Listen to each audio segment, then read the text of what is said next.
Okay, looks like we're live. Gonna do a, if I can find the chat. Gonna do like a 30-ish minute stream, I want to say. I don't have much time today. I literally haven't had much time recently. It's been like so annoying. It's just like all this like nonsense stuff that like just like threw like 100 things at me at once. It's like the worst feeling. You ever like you're like, oh, I'm in a good groove of things. Everything's like working out. Oh, everything is it's not a big deal. And then like literally a million things just drop on your plate and you're like, ah. So it's for the next few days it's gonna be like that. But again, um, just gotta keep going. Um, bro, I've been busy. I was literally just explaining how busy I am and like it's a miracle I can even stream. And you're gonna complain about when I stream. That's crazy. Can't believe you. Soul, where are you? Do you hear me? I speak, I call you. Are you there? I have returned. I'm here again. I have shaken the dust of all the lands from my feet, and I've come to you. I am with you. After long years of long wandering, I have come to you again. So it's half 2 a.m. Was that 1:30? Um, Run my train of thought. What he's talking about is confronting his soul, confronting his unconscious. To Jung likes to explain things when he says the unconscious, he just means the things that don't exist in your day-to-day life. The things that no longer occupy your mind, yet have a extremely large effect on who you are. So like your teacher yelling at you while you were a child, like that might really affect you. You're not conscious of it, you're not aware of it, but you base all of your decisions. Your sense of confidence is destroyed because of that one event. It's that idea. Active imagination is a technique developed by the Swiss psychologist and psychiatrist Carl Jung. It is one of the core concepts of analytical psychology. He considered it the most powerful tool to access the unconscious and for achieving wholeness of personality, which is latent potentiality. So from my understanding, again, I don't know if this is going to make any sense, and I don't know if this is just me, but basically active imagination is when you're sitting there and all of a sudden a memory that you didn't remember pops into your head. And it's coming to you for a reason. It's coming to you to tell you something, and um, that's really what it is. Put very simply. What's the girl's name that came here? And she it's Christina. Dude, she's probably locked up right now or something. I don't know what happened to her. I'm like confused. She used to be in my streams every single day, and then like she stopped for a while and then came back once, like all of a sudden, and I haven't seen her since. So I'm guessing she got in a lot of trouble or something. Hopefully not with the law. Hopefully it was just her parents, but still, it's like something else is wrong. At first, Jung didn't have a name for active imagination, as he was reluctant to publish work on it. The Transcendent Function is the first major paper Jung wrote about the method he later came to call active imagination. Before that, he had also called it the picture method or visioning, among others. Active imagination is a dialogue with different parts of yourself that live in the unconscious. Okay, maybe this is a little different than I thought. How long does she? How do you, how long do you think she's locked up for? I don't think she's locked up. I just think like she probably got her phone taken away by her parents or something for acting up. In some way, it is similar to dreaming, except that you are fully awake and conscious during the experience. This, in fact, is what gives this technique its distinctive quality. Okay, so this is semi what I was saying. So Jung takes it deeper. Jung's taking it to the point where you're conversing with parts of yourself that you didn't know existed, personality traits, different embodiments, different archetypes. I think Instead around of eight to going nine into a months. dream, you go into your imagination while you are awake. You allow the images to rise up out of the unconscious and they come to you on the level of imagination, just as they would come to you in dream if you were asleep. If we honestly want to find our own wholeness, to live our individual fates as fully as possible, if we truly want to abolish illusion on principle and find the truth of our own being, however little we like to be the way we are, then there's nothing that You like being dramatic. So what he's talking about here is basically think about it like I don't know how many people have meditated, but this is when I find myself most going into a state like this, most into a I don't even know what it would be called, like daydreaming or having a vision or it's not like a mystical experience. It's not something aside from like you're just at a deeper layer of consciousness, you're open and aware to um something new, something different, and you're kind of peeking in, peering into exactly how your brain works. It happens a lot when I'm meditating, when my mind is completely empty. That's when I'll find myself like slip into like think of it like a daydream. That's probably the best way to think about it, but that's the idea he's trying to put forward right now. can help us so much in our endeavor as active imagination. Active imagination is not just an expression of personal content, but of the collective unconscious. It is an attempt to uncover the quintessentially human. Jung discovered this method between the years of 1913 and 1916, a period of disorientation and intense inner turmoil, which he called his confrontation with the unconscious. He searched for a method to heal himself from within through the power of the imagination.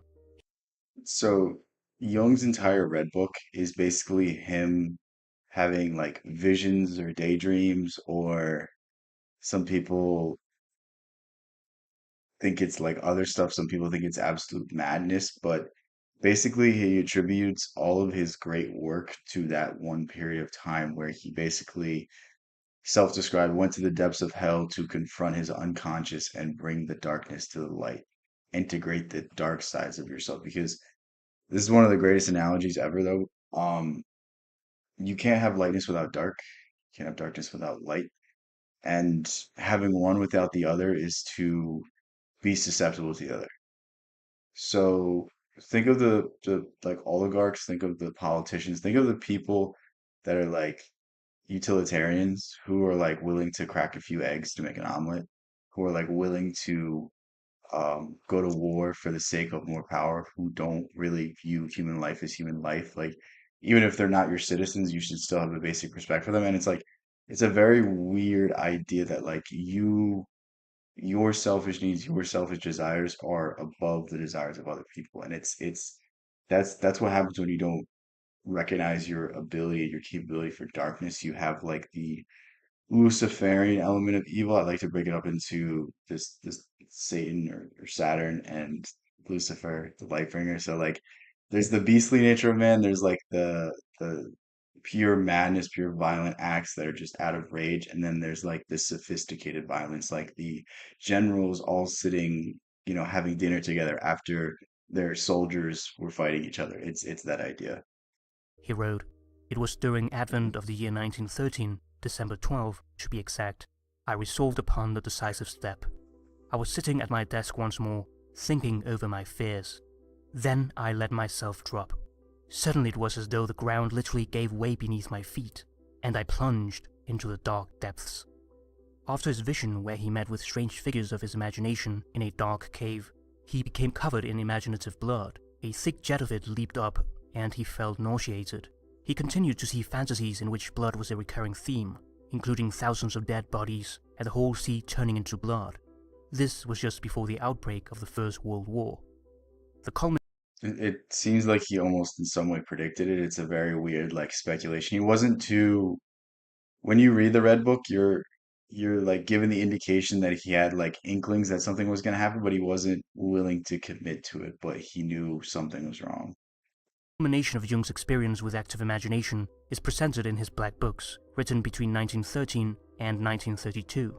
He later began to copy these notes into the Liber Novus, the New Book, also known as the Red Book because of its red leather-bound cover, where he included a medieval-style calligraphy and depictions of his visions from the unconscious. So what's really weird about the Red Book is it doesn't read like what Jung normally would read like when you read a normal book by Jung, it's very scientific, it's very structured. I wouldn't say rigid, but it has like the I prove this and that we have this hypothesis, now we prove it this way, so this is the conclusion. Whereas the Red Book's more of a journey with his soul. It's very, very interesting.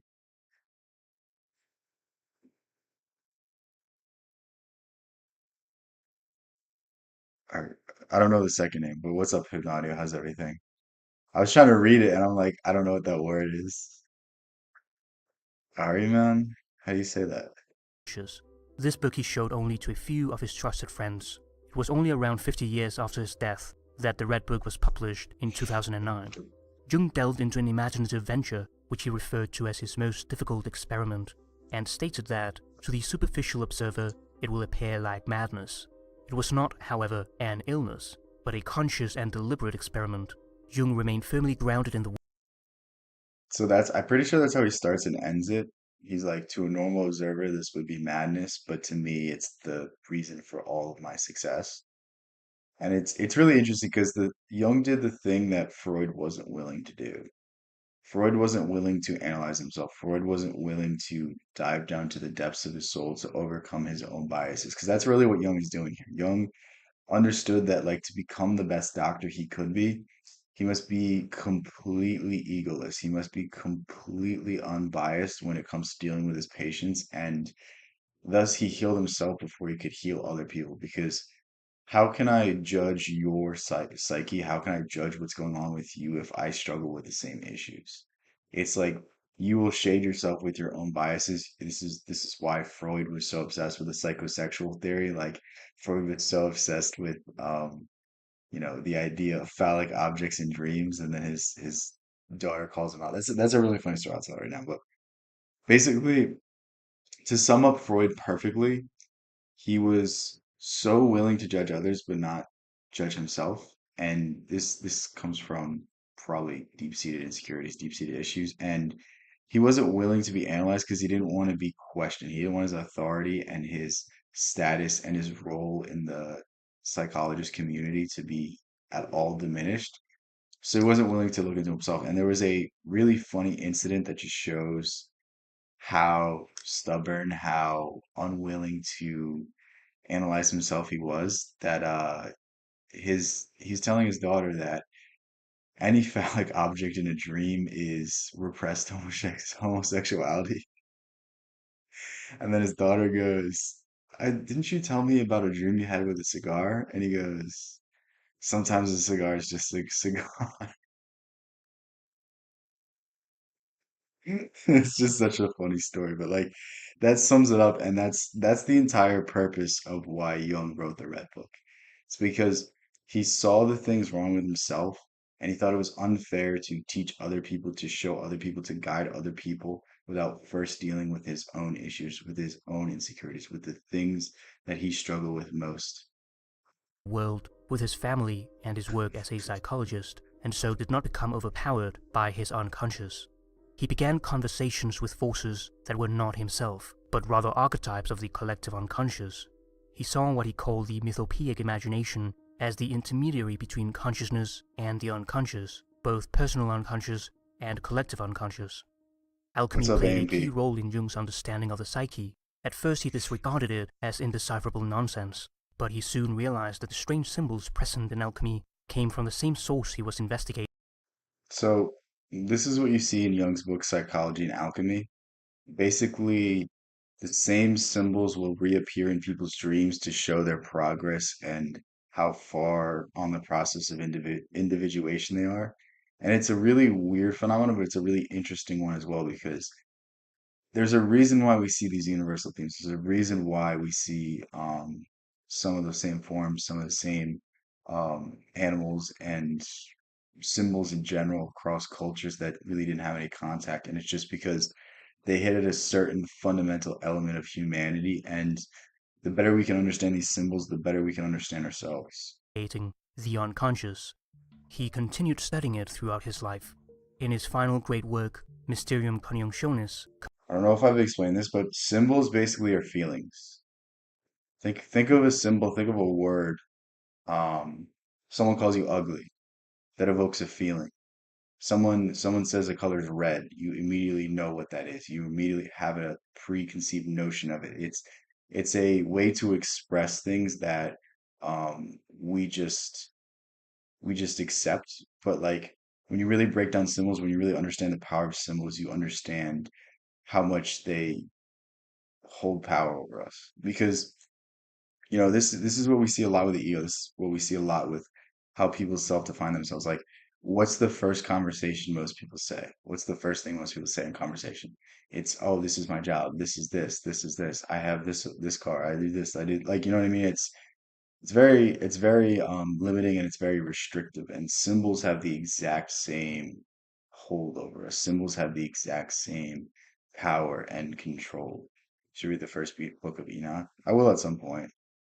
Completed at the age What's of it about? 81, Is it Jung describes interesting? active imagination as the way to self-knowledge and the process of I think this is the individuation this to is the becoming who chemical you are, wedding. inspired by It's the a alchemical process Rosicrucian of the union symbol. of opposites, which in the deepest sense is inner transformation. The alchemical art and its allegories are the drama of our own souls, playing out the individuation process on the wheel. Ask them if they believe in aliens. Do you believe in aliens? I don't. I think to me, maybe there are. I mean, statistically, there probably has to be if you look at the vastness of the universe. But um, you look at the sightings of like Jesus or the Virgin Mary or any other like religious figure or anything like that. The same number of people that used to see those symbols now see alien encounters. And I really think it's just the collective unconscious's images shifting. You know what I mean? Of I don't life. know if that made any The sense, but it important makes thing in total active sense to me. imagination is to let the fantasies or dreams run their course. Jung explained the process in a letter. The point is that you start with any image, for instance just with that yellow mass in your dream, contemplate it and carefully observe how the picture begins to unfold or change. Don't try to make it into something, just do nothing but observe what its spontaneous changes are. Any mental picture you contemplate in this way will sooner or later change through a spontaneous association that causes a slight alteration of the picture. You must carefully avoid impatient jumping from one subject to another. So what he's saying is very important. When you make judgments about something, it alters what it becomes. It changes what it appears to be to you. So by doing this, it alters the representation that you're supposed to see, the thing that you're supposed to learn. And you could take this not just with the psyche, you could take this with everything. When you walk into a meeting and people are saying, well, this person's an asshole, this person's this, like you're going to treat them as such. You're going to have a preconceived notion of them, and you're not giving them a fair shake. You're not giving them a fair shot. It's a very, it's very weird to see that same principle applied to the psyche. Hold fast to the one image you have chosen and wait until it changes by itself. Note all these changes and eventually step into the picture yourself. And if it is a speaking figure at all, then say what you have to say to that figure and listen to what he or she has to say. Thus, you can not only analyze your unconscious, but you also give your unconscious a chance to analyze yourself.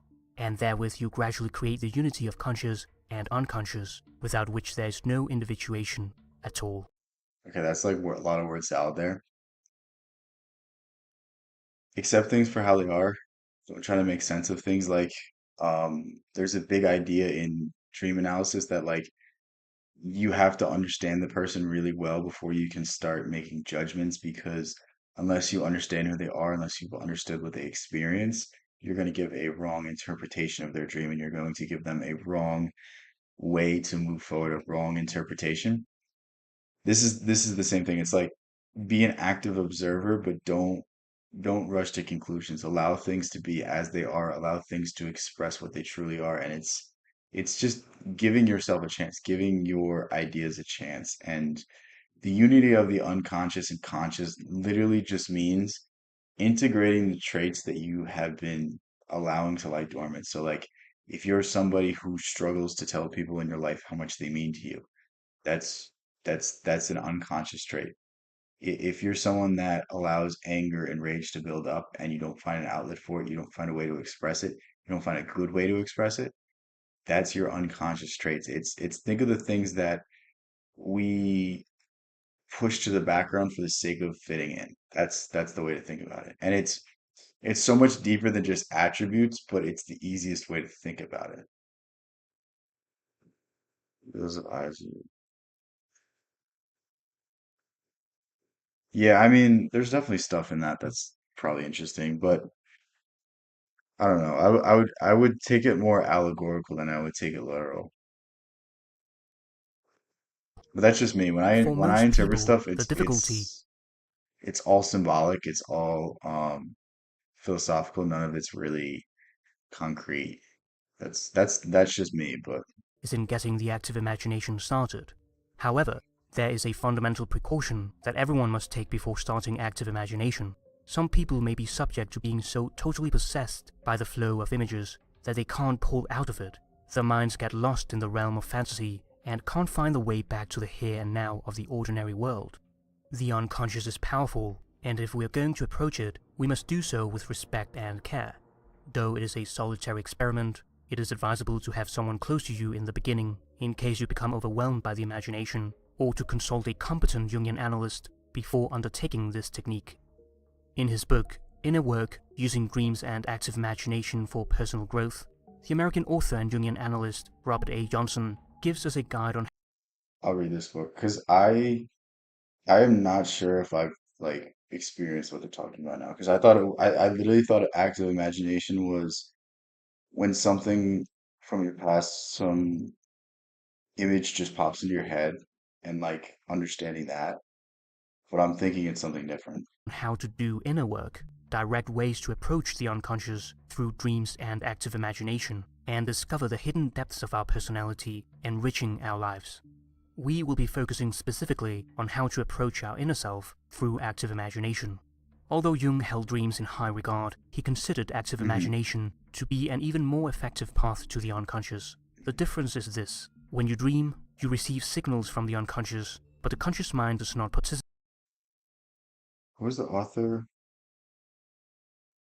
Okay, I found it.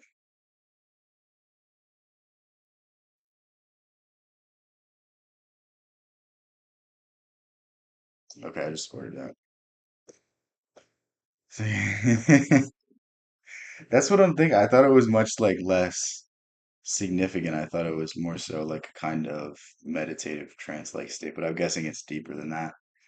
Participate unless you are experiencing a lucid dream where you are conscious that you are dreaming. In active imagination, by contrast, the conscious mind actively participates. The ego goes into the inner world, walks, makes friends with, or fights with the people it finds there. You engage in conversation, exchange viewpoints, go through adventures together, and eventually learn something from each other. A new world with unlimited possibilities. This this sounds like what um Huxley was writing about in The Doors of Perception a little bit.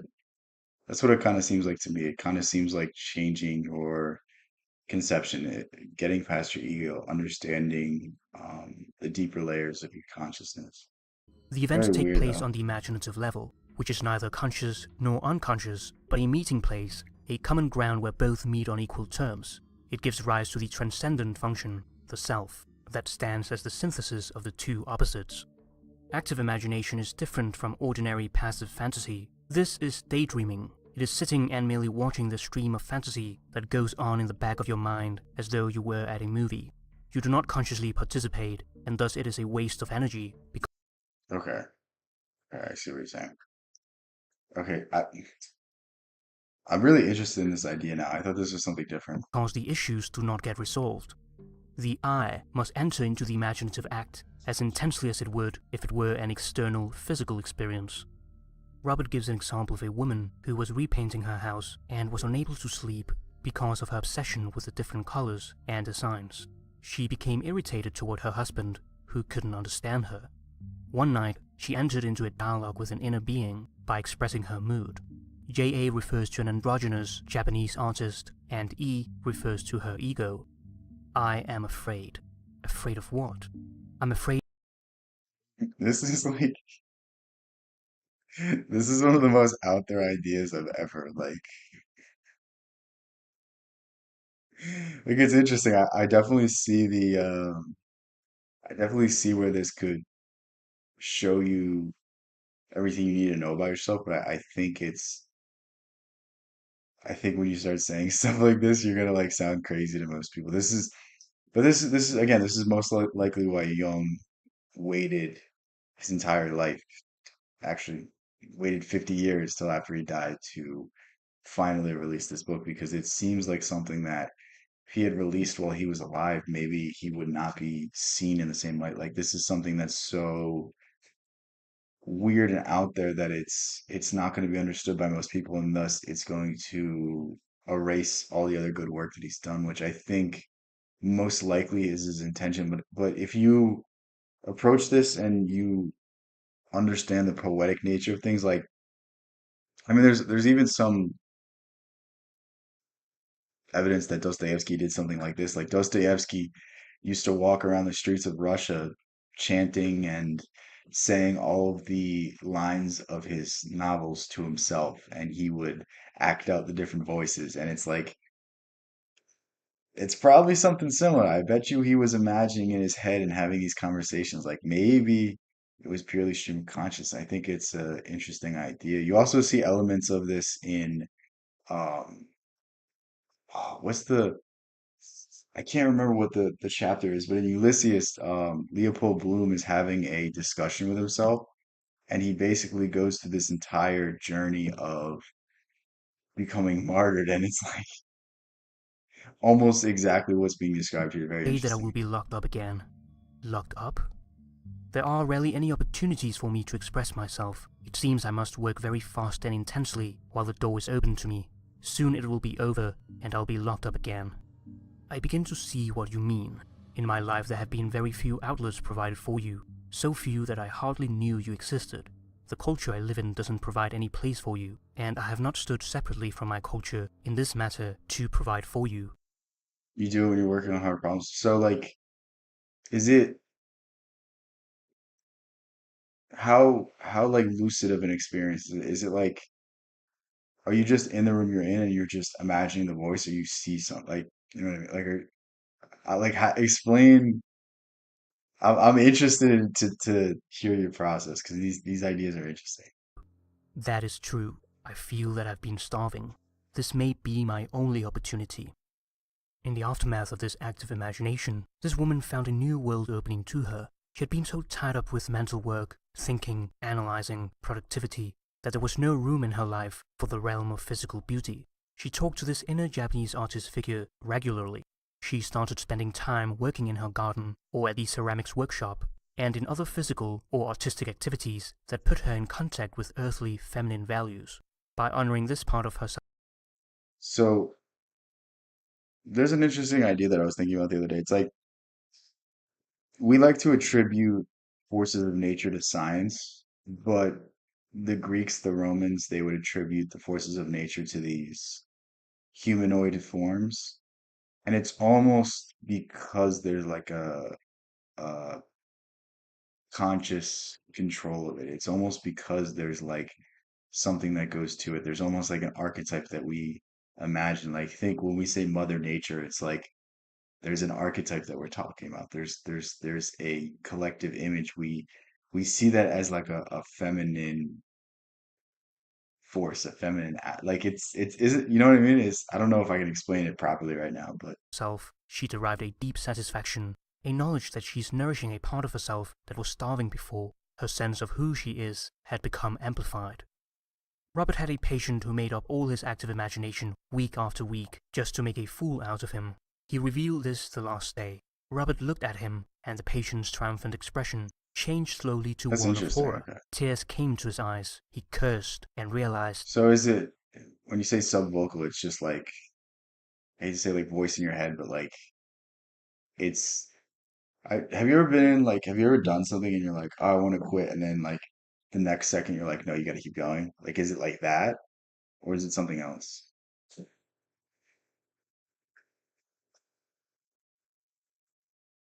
Okay, that's interesting. So you're using like your creative faculties, you're saying, for these problems. that all that he was doing was in fact true, but he didn't want to admit it. by trying to conjure up his fake story in order to fool Robert. He was spilling out the secret contents of his interior being. It is common to ask, how do I know that I'm not just making all this stuff up? How can I talk with someone who is only a figment of my imagination? Robert tells us that it is nearly impossible to produce anything in Yeah, alcohol. I was waiting for someone to say that.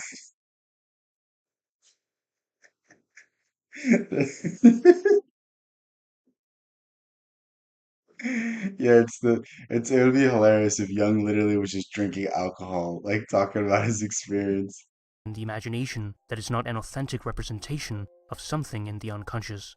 You're not just talking with yourself, but with your various selves. That is the whole point. The inner figures are autonomous. This is something we do not want to hear, as it is a frightening reality to know that we are not the masters of our house. Active imagination does not only have to do with immediate issues in our personal lives, but can also take the form of a mythical adventure, a journey into the archetypal realm, setting foot into a land of evil, taking on a heroic quest to heal the sick and wounded, and helping an innocent queen.